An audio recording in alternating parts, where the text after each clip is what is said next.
Dans cet épisode, nous allons enquêter sur 3 des histoires de magie et de sorcellerie les plus morbides d'Europe.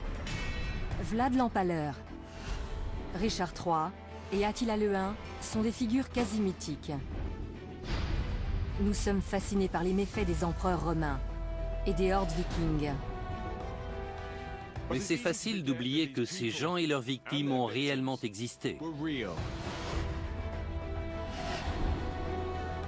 Et que la réalité est souvent plus complexe que la légende sanglante. Je m'appelle Joe Crowley, je suis journaliste. Je m'appelle Susanna Lipscomb, je suis historienne. Ensemble, nous allons dévoiler la réalité cachée derrière des personnages et des événements restés tristement célèbres. En revisitant les scènes de crime, c'est bon, affaire classée. Et en explorant de nouvelles pistes, regardez, voilà les preuves. Pour tirer des conclusions parfois étonnantes. Vous pensez connaître ces chapitres de l'histoire? Rien n'est moins sûr. Dans cet épisode, nous allons enquêter sur 3 des histoires de magie et de sorcellerie les plus morbides d'Europe. Quel rôle l'Inquisition espagnole a-t-elle joué dans les accusations de sorcellerie portées contre des milliers de gens? Tout ce que les victimes pouvaient faire, c'était prier et crier. Au cours du XVIIIe siècle, un groupe de voleurs masqués hollandais a-t-il vraiment agi sous la coupe du diable? Les seuls aveux que l'on a ont été obtenus sous la torture. Pourquoi une famille de fossoyeurs a-t-elle été tenue responsable de la propagation d'une maladie mortelle dans la petite ville de Frankenstein? Tout ça a été mis en scène de manière cruelle et macabre.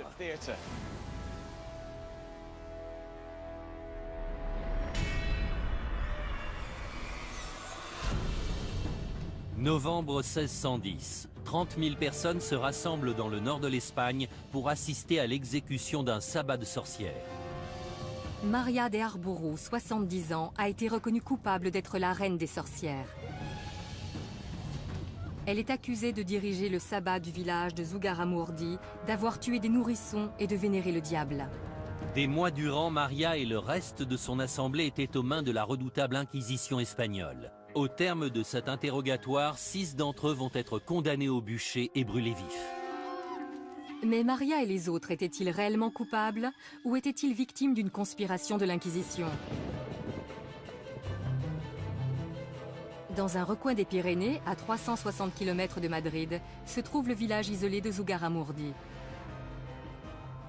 Au début du XVIIe siècle, ce village a été la cible d'une des organisations les plus redoutées, l'Inquisition espagnole.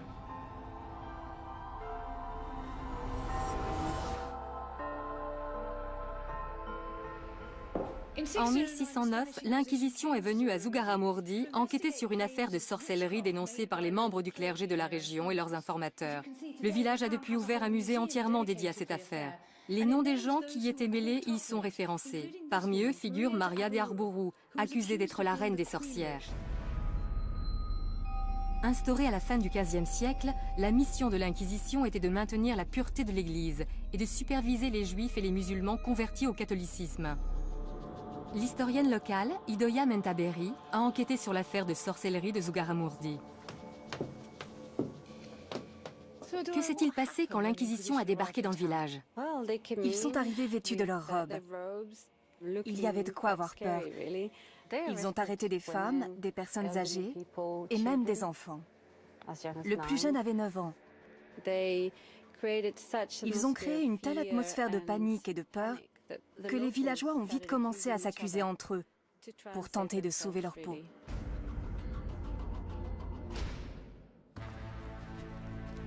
Maria de Arbourou s'est retrouvée au cœur de ces accusations. Les villageois la dénonçaient comme étant la reine des sorcières. Plus d'une vingtaine d'hommes et de femmes de Zugarramurdi ont été accusés de faire partie de son assemblée. Quels étaient les différents chefs d'accusation? D'avoir mangé des cadavres, de voler et d'enlever les enfants. Les sorcières devaient suivre un rituel d'initiation.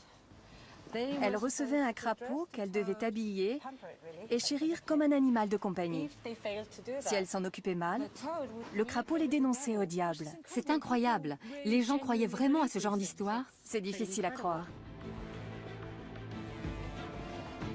Ces histoires fantasques ont suffi à les faire livrer aux mains de l'Inquisition.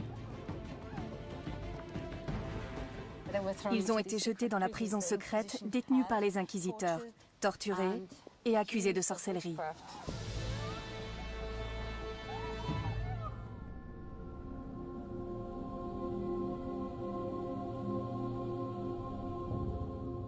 Idoia a décrit les terribles événements qui se sont tenus ici au XVIIe siècle. Mais j'aimerais comprendre comment ces habitants d'un coin reculé de la montagne ont pu croire en ces histoires au point d'exécuter d'autres villageois.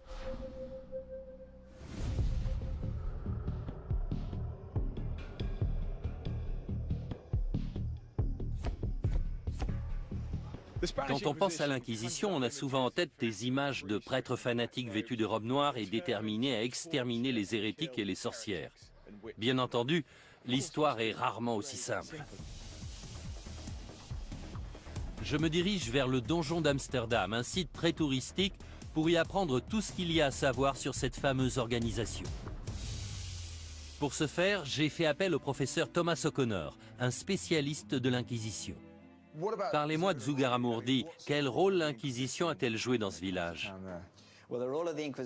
Alors que la situation était déjà délicate, les inquisiteurs sont arrivés et ont mis de l'huile sur le feu. Il y a toujours eu des histoires d'accusations de sorcellerie, mais quand l'Inquisition intervenait, tout avait tendance à s'amplifier. Le nombre de dénonciations se multipliait. Un vent de panique générale se mettait à souffler. Cependant, il est intéressant de savoir que les avis sur la question étaient partagés au sein des inquisiteurs. C'est vrai? 2 d'entre eux avaient une opinion bien tranchée sur la marche à suivre, mais le 3e émettait quelques réserves. L'inquisiteur en question se nommait Alonso de Salazar Frias. C'était un avocat particulièrement cultivé.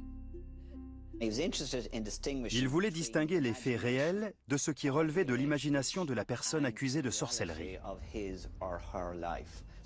Au sein même de l'Inquisition, certains parlaient déjà de pacte avec le diable, d'hérésie et de damnation.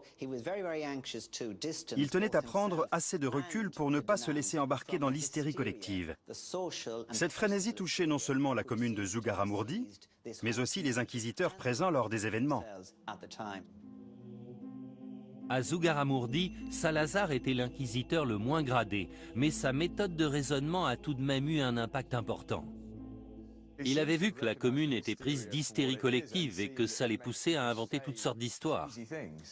Exactement. Il a introduit les notions de scepticisme et de doute dans le processus de jugement. Il a fait évoluer les poursuites pour sorcellerie en Espagne. Grâce à Salazar, les inquisiteurs étaient encouragés à ne plus se reposer uniquement sur les dires des victimes, mais à trouver des preuves concrètes avant d'emprisonner leurs suspects. Les détails sur le fonctionnement de l'Inquisition espagnole sont fascinants, mais cela ne suffit pas à résoudre l'énigme de Zugarramurdi. La sorcellerie était considérée comme un acte d'hérésie mineur. Mais malgré la présence d'un inquisiteur aussi moderniste que Salazar, plusieurs personnes ont été condamnées au bûcher.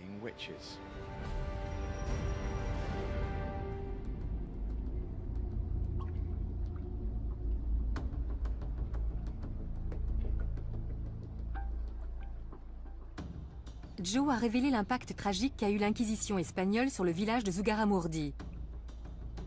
De mon côté, j'aimerais savoir ce qui poussait ces villageois à croire que des sorcières vivaient parmi eux. Que s'est-il vraiment passé? Des gens affirmaient qu'une fois la nuit tombée, des sorcières les avaient emmenés de force dans leurs repères. Il me faut plus d'informations. Les gens inventaient-ils ces histoires ou est-ce qu'elles cachent autre chose?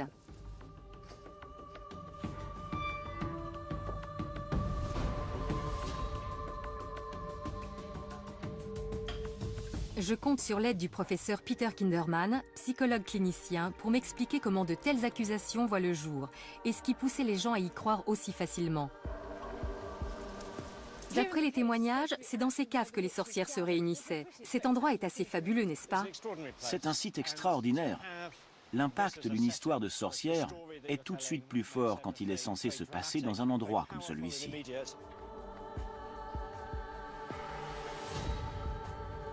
Une fois lancée, une rumeur est difficile à stopper. L'histoire nous dit que ces sorcières enlevaient des gens la nuit et les emmenaient dans ces caves où avait lieu leur assemblée. mais on ne sait pas exactement ce qu'il se passait après. Pour commencer, il faut garder à l'esprit qu'à cette époque, les histoires de sorcières, de démons, de vie après la mort faisaient partie du quotidien des gens. Comme les téléphones, les avions et les armes nucléaires font partie du nôtre aujourd'hui.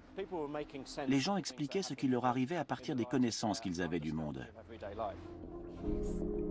La peur d'être torturés et brûlés vifs poussait les habitants de Zugarramurdi à émettre de folles accusations sur leurs voisins. Les gens vivaient dans la terreur. Il suffisait qu'un suspect interrogé finisse par avouer en impliquant une ou deux autres personnes pour que les accusations se multiplient. Ce phénomène ne se limitait pas à Zugarramurdi. Dans toute la région, plusieurs villages se sont mis à dénoncer des pratiques de nature satanique. Le cadre idyllique de la montagne s'est alors transformé en un lieu de cauchemar. Certaines personnes parlent d'hystérie collective. Pensez-vous que cela puisse expliquer ce qu'il s'est passé ici? Le terme d'hystérie collective sous-entend que ces personnes étaient dérangées ou malades. Je ne pense pas que ça a été le cas. De nos jours, accuser quelqu'un de sorcellerie passe pour de la démence. Mais si on appelle les services secrets parce qu'on suspecte son voisin de fabriquer des bombes, cela nous paraît normal. Donc il ne faut pas trop rationaliser les faits. Ces gens ont réagi dans la panique.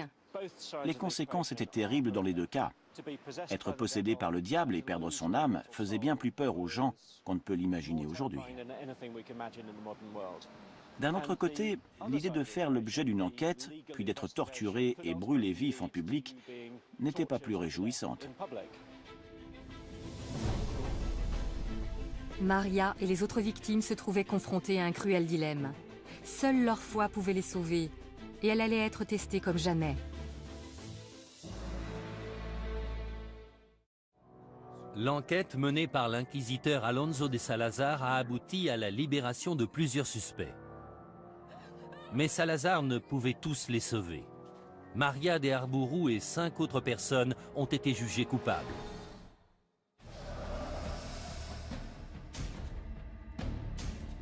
Maria et son soi-disant sabbat font partie des quelques milliers d'innocents à avoir été brûlés sur une période de 300 ans. Mais comment se passaient ces mises à mort? Et pourquoi étaient-elles aussi barbares?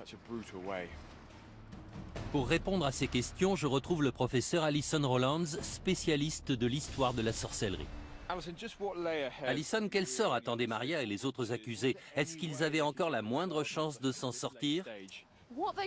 Ils auraient pu avouer qu'ils pratiquaient la sorcellerie. Un aveu aurait annulé la peine, même s'il se faisait alors qu'on les amenait au bûcher.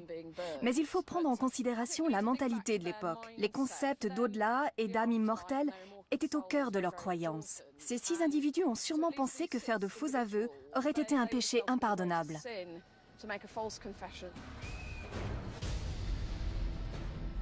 En refusant de choisir la facilité, Maria a définitivement scellé son destin.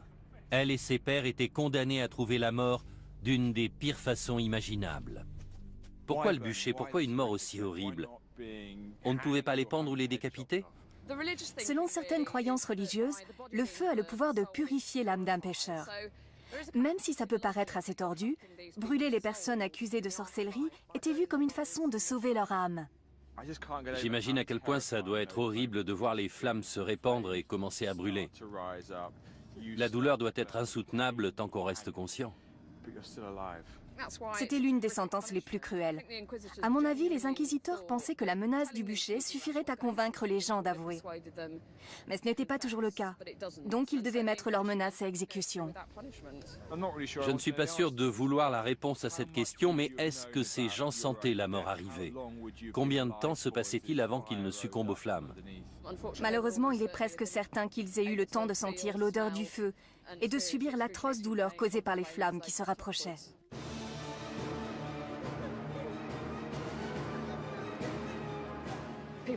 Ils étaient debout, attachés.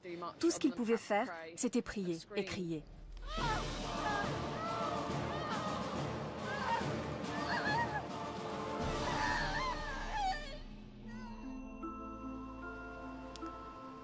Maria et les autres prétendues sorcières ont connu l'une des pires morts imaginables. Et dire qu'ils auraient pu en réchapper s'ils s'étaient repentis de leurs péchés. Cependant, Salazar a enclenché la fin de ces pratiques barbares. Son rapport à l'Inquisition a fait cesser les exécutions pour cause de sorcellerie en Espagne. Triste ironie du sort, les données qu'ils avaient récoltées à Zugarramurdi ont poussé l'Inquisition à gracier les sorcières du village seulement 4 ans après leur mort par le feu. «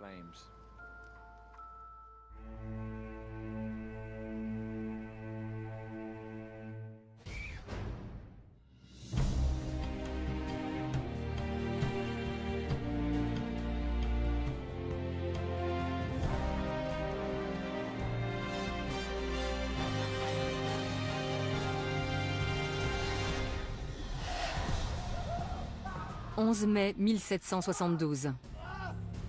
Józef Kirchhoffs, chirurgien aisé et fervent croyant, est sur le point de connaître une mort violente par pendaison. Il a été reconnu coupable d'être à la tête d'un groupe de bandits sans pitié obéissant aux ordres du diable en personne. Leur nom, les Bockenriders. Pendant des années, ces bandits ont fait régner la terreur le long de la frontière hollandaise.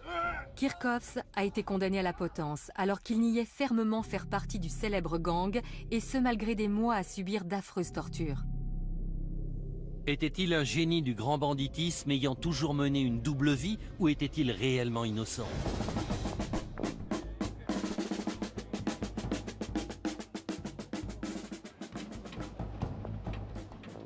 Les festivités qui ont lieu tout autour de moi sont organisées en l'honneur des héros du folklore hollandais, les Bockenriders. Bockenriders signifie les cavaliers du bouc. Les représentations de ces personnages sont nombreuses.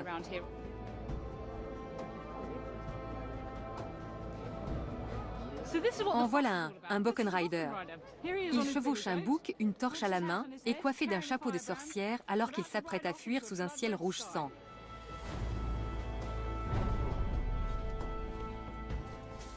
De nos jours, beaucoup de gens voient les Bockenriders comme des justiciers, une sorte de version hollandaise du légendaire Robin des Bois.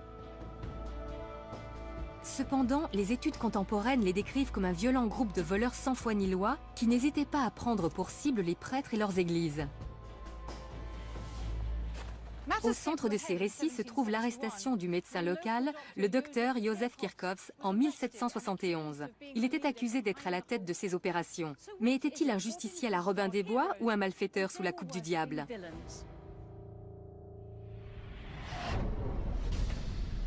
La ville de Herzogenrath est l'un des endroits clés de l'histoire des Bockenriders. Cette ville est maintenant allemande, mais se situe juste à côté de la frontière hollandaise. Je suis venu rencontrer François van Geroorten, président de l'association visant à préserver la mémoire des Bockenriders. François, qu'est-ce qui faisait des Bockenriders un groupe de bandits beaucoup plus terrifiant que les autres criminels? Comme tous les bandits, ils étaient accusés entre autres de vol et de cambriolage. Mais en plus, la légende dit qu'ils avaient fait un pacte avec le diable. Les vols étaient commis dans un périmètre si grand que les rumeurs disaient que le diable leur avait donné des boucs volants pour les assister dans leurs méfaits. L'efficacité impitoyable avec laquelle ces brigands agissaient ont poussé les autorités et la population à croire qu'ils obéissaient tous à une seule et même personne, un leader connu sous le nom de Józef Kirchhoffs. François, quel lien existe-t-il entre cette église et l'objet de notre étude, Józef Kirchhoffs? C'est l'église Sainte-Marie. C'est ici qu'il a été arrêté dans la matinée du 17 août 1771. Ça doit être choquant de se faire arrêter en sortant de l'église devant tous les paroissiens. Il y a de quoi se sentir humilié. Clairement. Il habitait une centaine de mètres plus loin. En l'espace d'un instant, il est passé du statut de citoyen respecté à celui de criminel. Dites-moi plus sur Kirchhoffs. Que sait-on de lui? Il est né en 1724. Après 9 ans dans l'armée, il est rentré chez lui. Et puis il est devenu le chirurgien officiel de la ville de Herzogenrath. Au moment de son arrestation, il était marié et il avait 6 enfants. Pourquoi est-ce qu'ils l'ont arrêté lui plutôt qu'un autre? Les autorités pensaient que le diable venait sur Terre pour séduire les gens pauvres d'esprit, qui ne savaient ni lire ni écrire, afin d'en faire des Bockenriders. mais leur chef devait forcément être quelqu'un de plus instruit. Ils ont pensé à Kirchhoffs. Ces accusateurs étaient persuadés qu'il menait une double vie. Aux yeux de ses concitoyens, il passait pour un bon chrétien, mais une fois la nuit tombée, il devenait le leader de ce groupe de criminels. C'est un peu comme Dr. Jekyll et Mr. Hyde. La formation militaire de Kirchhoffs pouvait certainement s'avérer utile au commandement d'un groupe de violents bandits. En plus de ça, plusieurs malfaiteurs présumés ont donné son nom sous la torture.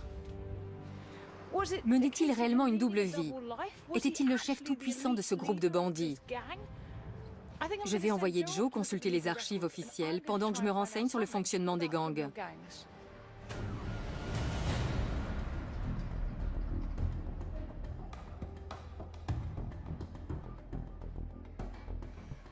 L'histoire de Joseph Kirchhoffs et des Buchan Riders est empreinte de mythes et de légendes. J'aimerais démêler le vrai du faux. Et le meilleur moyen d'y parvenir, c'est de consulter les archives officielles. Après tout, il semblerait logique que la torture et l'exécution d'un homme aussi respectable que Joseph Kirchhoffs aient fait l'objet d'un rapport écrit. Les originaux des documents officiels concernant Kirchhoffs et les Buchan Riders sont conservés à Maastricht, dans une ancienne église. Cette dernière abrite dorénavant les archives historiques de Limbourg.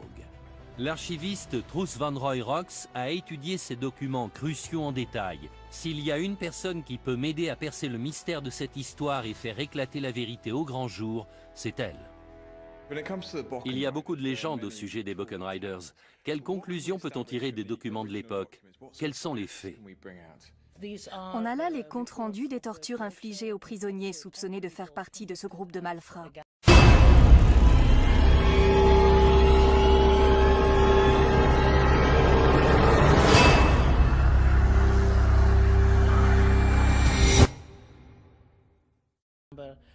Ils étaient accusés d'entrer par effraction dans les maisons, les églises et les abbayes. Mais le mystère reste entier au sujet de la réelle culpabilité des prétendus Buchan Riders. Les seuls aveux que l'on a ont été obtenus sous la torture. C'est assez déroutant. On trouve ici des milliers de documents juridiques et pourtant, aucun d'entre eux ne prouve sans équivoque que Kirchhoffs ait été à la tête de ce réseau criminel. Les seules preuves sont de vagues accusations faites sous la torture. Est-ce qu'il y a des documents qui nous parlent un peu de Joseph Kirchhoffs et de son histoire personnelle? On a une description de lui dans une lettre de recommandation. Elle a été écrite en 1752, quand il était encore sergent dans l'armée. Elle dit qu'il était non seulement un chirurgien très talentueux, mais aussi un homme respecté et très croyant. Les gens n'en revenaient pas quand il a été arrêté. Ça semble un peu tiré par les cheveux qu'un homme aussi sympathique et attaché aux valeurs du christianisme se retrouve à la tête d'une cruelle organisation de malfaiteurs. Oui, il n'y avait aucune preuve concrète de sa culpabilité. Il avait seulement été dénoncé par d'autres suspects passés sous la torture. Clairement, la façon dont ces aveux ont été extirpés pose problème. J'aimerais en savoir davantage sur la nature de ces tortures. Le château où elles ont eu lieu existe toujours. On peut aller voir si vous voulez. Je visualiserai mieux. Ça ne fait aucun doute.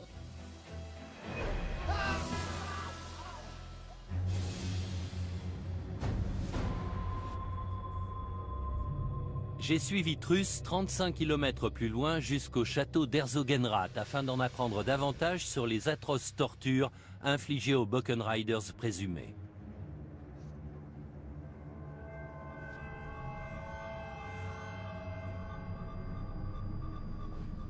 Regardez-moi tout ça.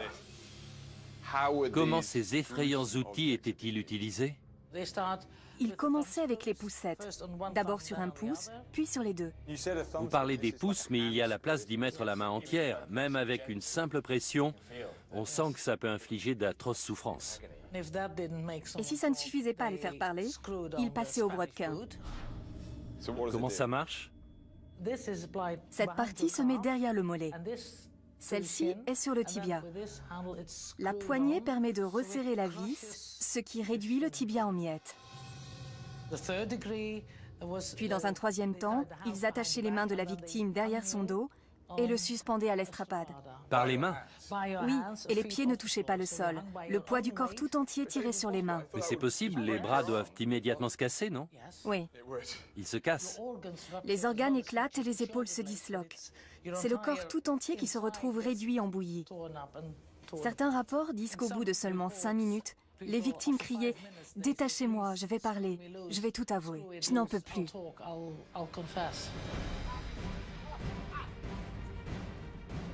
Des douzaines de membres présumés des Buchan Riders ont été torturés dans ces lieux et ont rapidement avoué leurs crimes. Mais pas Kirchhoffs. Il disait à ses tortionnaires « Messieurs, vous pouvez réduire mon corps en miettes, je n'ai rien à avouer ». Respectait-il la loi du silence ou était-il véritablement innocent?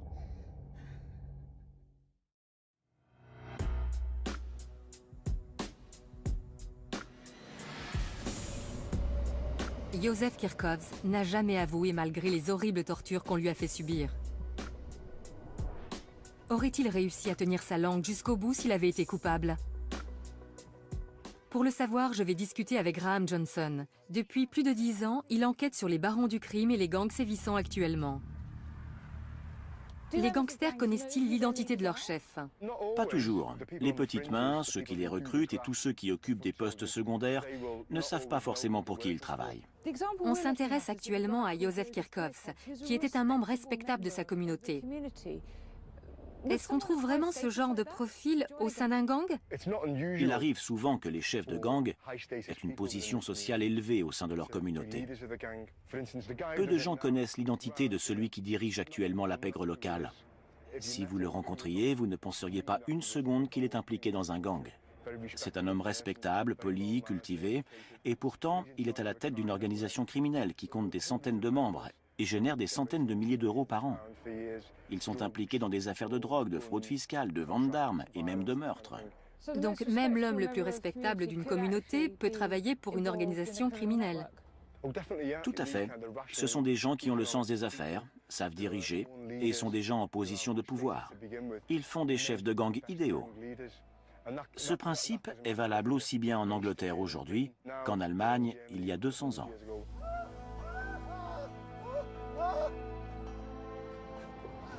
Quand je suis arrivée à Deptford, j'étais persuadée qu'un père de famille très croyant comme Józef Kirchhoffs ne pouvait en aucun cas être à la tête des Buchan Riders. Pourtant, les gangs d'aujourd'hui opèrent au sein de leur communauté dans le plus grand secret. Si Józef pouvait garder le silence sous la torture, peut-être était-il capable aussi de mener de front une vie de famille et la direction d'une organisation criminelle.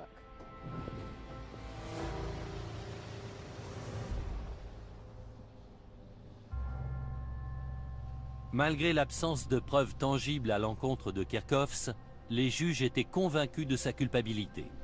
Après des mois de torture, le verdict est finalement tombé. Il a été condamné à mort. Sa sentence a été prononcée oralement dans cette pièce. Juste ici. Ici même, oui. C'est vrai? Il a été condamné à la pendaison pour 9 cambriolages.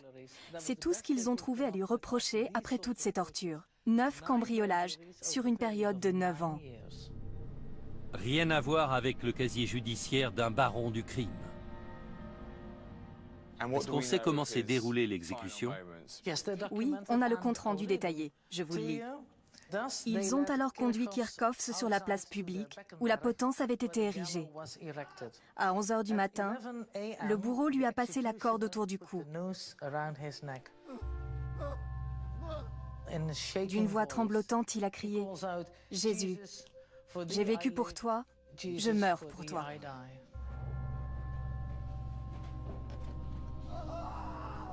Vous pensez qu'il était impliqué dans cette affaire d'une manière ou d'une autre? Il est vraiment très peu probable qu'il ait pris part à leurs activités. Il n'y a pas la moindre preuve de son implication.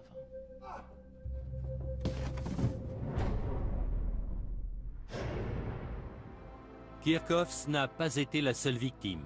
Plus de 350 Buchan Riders présumés, hommes et femmes confondus, ont été pendus, laissés pour morts sur la roue ou brûlés vifs.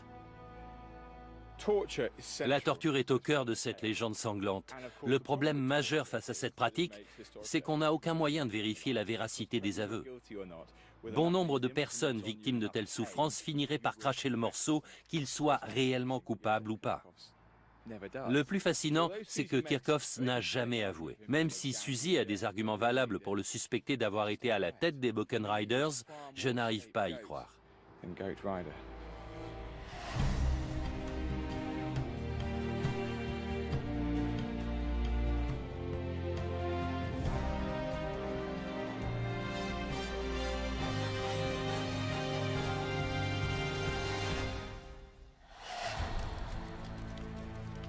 « 26 septembre 1606. Depuis des décennies, Wenzel Forster et sa famille sont les fossoyeurs de leur commune. Mais ce jour-là, c'est à leur porte que la mort a frappé. Forster, sa femme et ses domestiques vont être torturés puis brûlés vifs pour avoir répandu une épidémie meurtrière ayant causé la mort de plusieurs centaines de personnes. Ils étaient aussi accusés de cannibalisme, de nécrophilie et d'être les serviteurs du diable. Forster et sa femme ont-ils vraiment commis ces crimes sataniques? Ou ont-ils été victimes des préjugés et de la panique ambiante?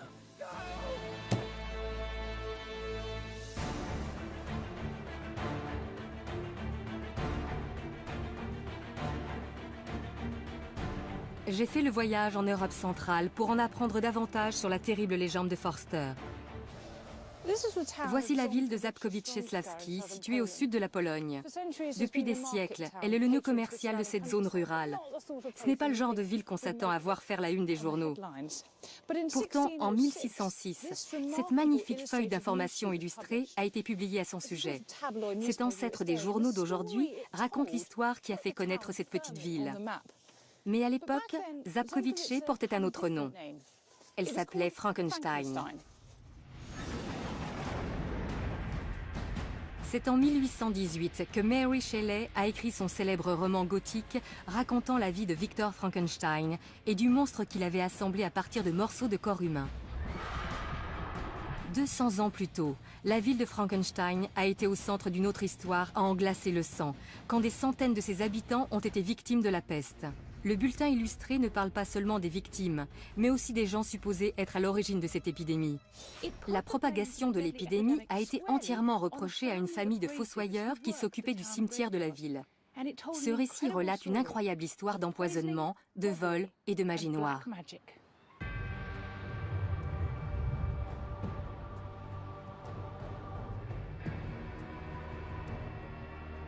Au banc des accusés se trouvait Wenzel Forster, le fossoyeur en chef, mais aussi sa femme, ses domestiques et ses assistants. Je me suis rendue au cimetière où il travaillait pour rencontrer Karen Lambrecht, l'historienne qui a révélé au grand jour l'histoire de la peste de Frankenstein. J'ai avec moi un document témoignant des événements sordides ayant eu lieu à Frankenstein en 1606. Que décrivent exactement ces somptueuses illustrations ? Eh bien, on y voit les fossoyeurs en train de disperser le poison qui a causé l'épidémie. Forster a été accusé d'étaler une pâte faite à base de restes humains sur les poignées de porte du village afin de répandre la maladie. Mais ces allégations ne s'arrêtaient pas à celles d'empoisonnement. Que signifie cette image ? Il n'était pas seulement accusé de tentative d'empoisonnement, mais aussi de meurtre rituel et de vol. Là, on voit un fossoyeur dévorant un enfant. C'est du cannibalisme. Ils maltraitaient les cadavres. Ils extrayaient les fœtus morts du ventre des femmes enceintes. Aucun détail n'est épargné. En tant que fossoyeur de la ville, Forster était chargé d'enterrer les victimes de la peste. Son accès immédiat aux cadavres a poussé les villageois à croire facilement à ces accusations. Ce que Karen vient de me dire est à la fois surprenant et choquant. On savait que des gens étaient accusés de sorcellerie dans toute l'Europe, mais ici on a accusé des fossoyeurs de répandre la peste. J'aimerais en apprendre plus sur l'idée que les gens se faisaient de la peste pour en avoir peur au point de persécuter ceux qu'ils pensaient responsables de sa propagation.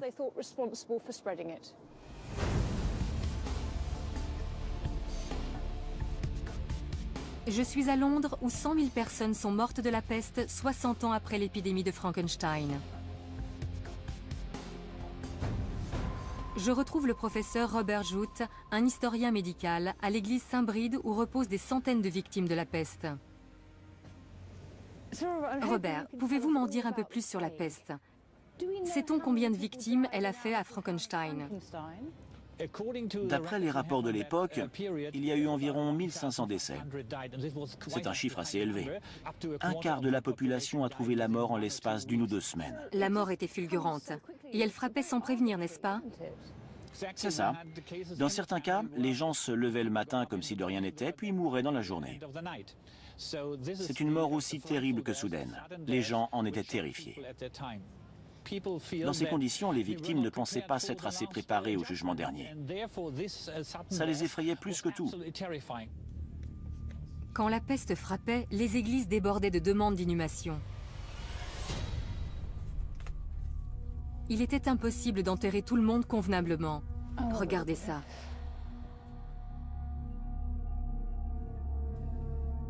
On se rend mieux compte du traumatisme subi. Absolument. La plus grande peur des gens était de ne pas être enterrés individuellement et de finir dans une fosse commune.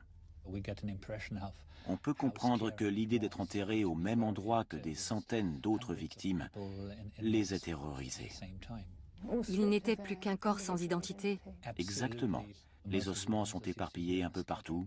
C'est typique d'une fosse commune creusée lors d'une épidémie de peste au XVIIe siècle.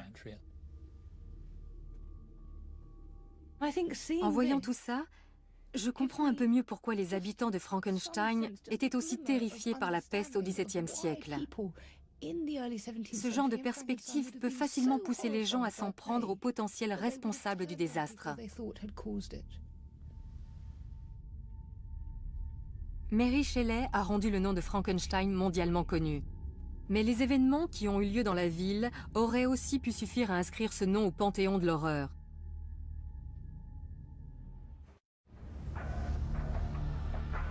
Suzy a découvert qu'un quart de la population de Frankenstein a succombé à la peste.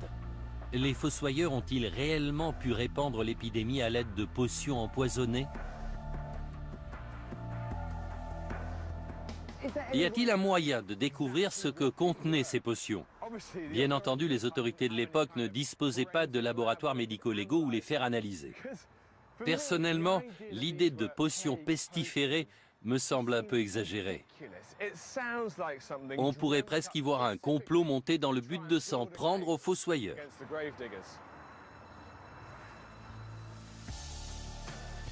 Les voisins de Forster étaient persuadés qu'au lieu d'enterrer les morts, ils se servaient de leurs cadavres pour concocter une potion donnant la peste. C'est génial ici. Je vais m'entretenir avec le chercheur Jürgen Mischke pour découvrir ce que fabriquaient les Forster. Jürgen, l'idée qu'on puisse concocter une potion à partir de restes humains me semble loufoque. Comment en est-on arrivé là? Je vais peut-être vous surprendre, mais les médicaments à base de restes humains étaient monnaie courante du XVIe au XVIIIe siècle. Au début du XVIIe siècle, les gens pensaient que les médicaments à base de cadavres en bonne santé étaient particulièrement efficaces. Et en plus de soigner les maladies, ces remèdes étaient censés donner l'énergie du mort aux patients. Quelle partie du corps était utilisée? D'après les documents scientifiques de l'époque, 24 parties du corps peuvent être récupérées pour en faire des remèdes. La graisse, la peau, le crâne et les os en font partie. Les os étaient réduits en poudre et la peau bouillie pour en faire des médicaments contre toutes sortes de maux tels que l'épilepsie ou les migraines. Forster était-il le fournisseur de Frankenstein? D'où provenaient les cadavres? Il fallait aller voir le bourreau. Il avait tous les droits sur le cadavre des gens qu'il exécutait. C'était la seule façon de se procurer un corps jeune et sain. C'était un revenu complémentaire non négligeable pour les bourreaux. Il est possible que certains fossoyeurs aient voulu en profiter aussi. Est-ce que ces potions pouvaient aussi servir à répandre une maladie? Les autorités avaient interdit tout remède fait à partir du corps d'un malade ou d'une personne âgée parce qu'ils savaient que c'était plus risqué. Mais les fossoyeurs ont peut-être transgressé cette règle sans savoir que cela représentait un réel danger pour les patients. Quand on se fournit illégalement chez un fossoyeur, il y a forcément plus de risques. C'est fou de penser qu'on se soignait avec des restes humains. Si on y réfléchit un peu, le but est d'aider quelqu'un à survivre grâce au corps de quelqu'un qui est déjà mort. Les transfusions sanguines et les transplantations d'organes suivent aussi cette logique. C'est fascinant. Moi qui pensais que cette histoire avait été fabriquée de toutes pièces pour se débarrasser des fossoyeurs, et finalement j'apprends que la médecine actuelle fait appel aux mêmes méthodes. Officiellement, les fossoyeurs ne devaient pas être autorisés à fabriquer ce genre de remède. Mais cette éventualité ne semble plus aussi extravagante qu'avant. De plus, la fabrication de remèdes de cette nature faisait clairement d'eux les coupables idéaux.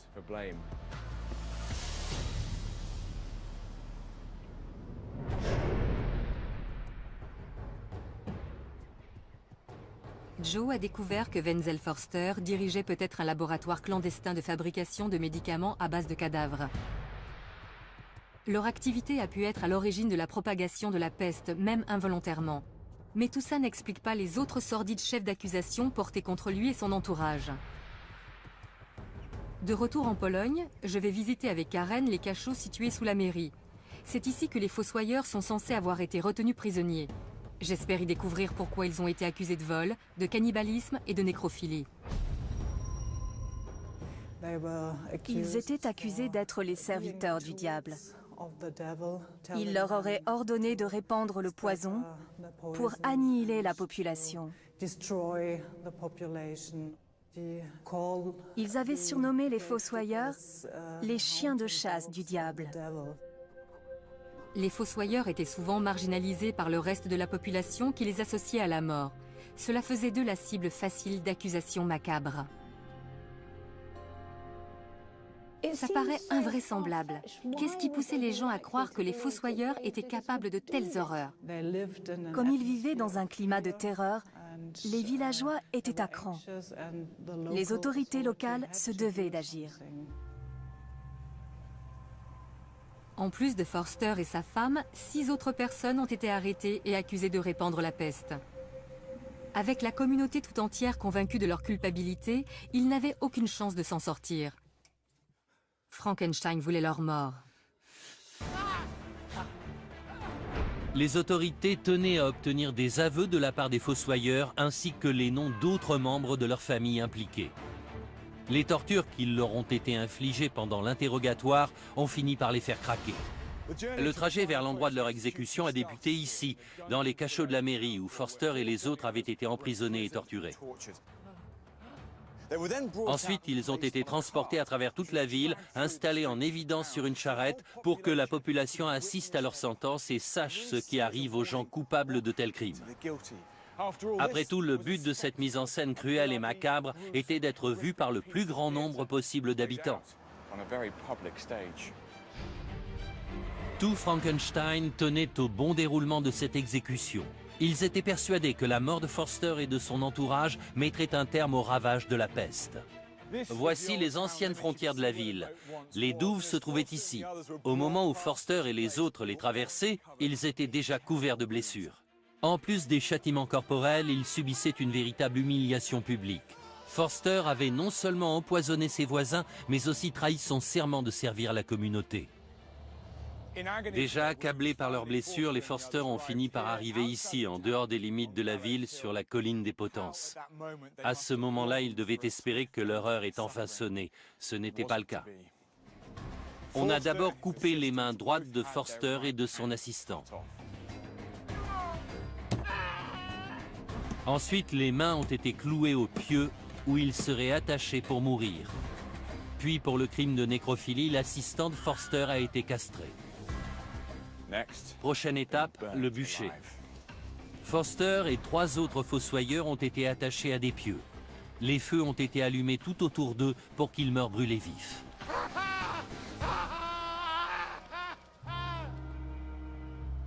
Pendant les 11 années qui ont suivi, d'autres familles de fossoyeurs ont été arrêtées, jugées et exécutées. Parmi eux, un garçon de seulement 14 ans a été décapité. La terreur se trouve au cœur de cette affaire. Face à la peur, les hommes sont capables d'actes terribles. Les fossoyeurs sont devenus leur bouc émissaire. Ils avaient peut-être bel et bien utilisé des cadavres pour faire des potions. Ils ont peut-être même involontairement propagé l'épidémie. Mais ce genre de remède était courant à l'époque. Beaucoup de gens les utilisaient dans l'espoir de guérir. Les habitants de Frankenstein ont fait preuve d'une hypocrisie presque barbare en se retournant contre les fossoyeurs. Leur sentence a été irrévocable.